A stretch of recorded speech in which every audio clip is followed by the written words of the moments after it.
This is Joe Pugh for IFLTV. We're here at Glazers Hall. We've just had the press conference, 25th of October. It's quite like a quiet press conference in terms of me and Wardley. There's no back and forth. It's mostly the management team going back and forth. You know. To be fair, right at the end, I just see out the corner of my eye, David Higgins just eyeballing Fabio Wardley. Just that adds that little bit of spice that we didn't really expect today, isn't it? Yeah. Well, I mean, that's my team and that's his team. And we're definitely going to be eyeballing each other, sizing each other up, and seeing what they were about. I think quote of the press conference was probably when Spencer said, "You dodged a bullet," regarding Fabio Wardley against Justice Hooning, and Magic said, "Yeah, he dodged a bullet, then shot him in the head." So he carries that one-punch power, doesn't he, Fabio Wardley? He does. But who has he carried it up against? And listen, you do respect the power that he possesses and that he has. And I know what I'm in for, and I know what I'm challenging. You know, but I'm a different fighter to everyone else he's fought, and I feel like with the experience that I have, also what I've been working on, I do possess power myself. You know, it's going to be a very entertaining fight. From the outside looking in, you was always going down that WBO route, and Fabio Wardley had spent a long time, by his own admission, trying to go down the WBA route. So this fight really come from nowhere. So when did this first get brought up to you about potentially fighting Fabio Wardley? A few weeks ago. And I said yes straight away. You know why? Because I wanted to fight. He said yes straight away too, because he wants to step up and he wants a big challenge. And so it's not hard to make a fight if you have two fighters just keen to fight. So you fought Dillian at the O2, right? I fought Dillian at the O2 in 2018. And that's the last time you fought there? The last time I was there. But I'm a very different fighter now. So I need a sort of a redemption in that venue, you know, that venue. And also, Fabio is looked after by Dillian White as well. So there's a bit of a, you know what I mean? There's a bit of thing going on there. We know how much you've changed as a fighter since then. But how have you changed as a man? How's Joseph Parker different now to then last time? I respect the position I'm in now. Yeah. Disciplined, determined, I have belief, I have great balance. And that's family life, training life, fighting life, enjoying family holidays. Just everything is like I'm very. You know what? I'm very blessed, and I know it. And I'm just making the most of my opportunity.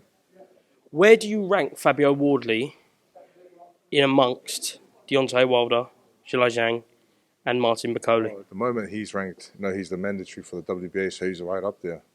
You know, now, I haven't fought him yet, but he's right up there in terms of rankings. Do you think he's better than all of those three, though? Right now? Right now? Maybe. Those guys have had their, I don't know. So you got, what is Zhang? I think when I fought Zhang was 38, now he's 40. You know, you got Wilder's a little different. Then you got Bakole who needs to be constantly training, you know. It's a lifestyle. You can't just, you know, fly in, or you can't just use campus over getting in shape. It needs to be a lifestyle. If you're eating, your training, your rest, all of it. At what point did you realise that it wouldn't be Alexander Usyk next? I know you was always doubtful when we spoke to you around the time of Dubois. I sort of knew when I went into the ring and said, me next, and he said, you know, I just finished fighting, he spent time with my family. And at that moment, you're just like, you know, he might want to fight someone else. But Frank Warren said there, the winner of this fight will fight Alexander Usyk. Say that, right? But it's really up to Usyk who he wants to fight next. And when he wants to come back. I know he's just spending time with his family, and he deserves it. He's been busy. And that's how busy I want to be. Is there a possibility that I know it's going to be unlikely, Alexander Usyk vacate, this will be for the full world title on the 25th of October? Unlikely. I reckon it's very unlikely, but it's for the interim WBO championship. Last one, and I know you have been asked about it all week, about the dancing video with Alexander Usyk, kind of with his injury. First of all, what was your initial reaction to that when you did see that kind of little rave dance? Everyone's making a big deal out of it. I was just like, oh, look, he's dancing.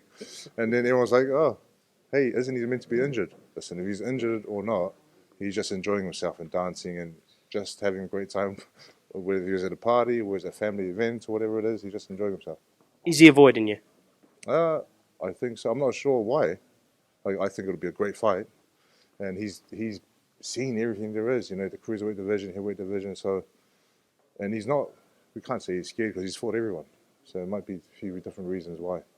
Who's the better dancer, you or Alexander Usyk?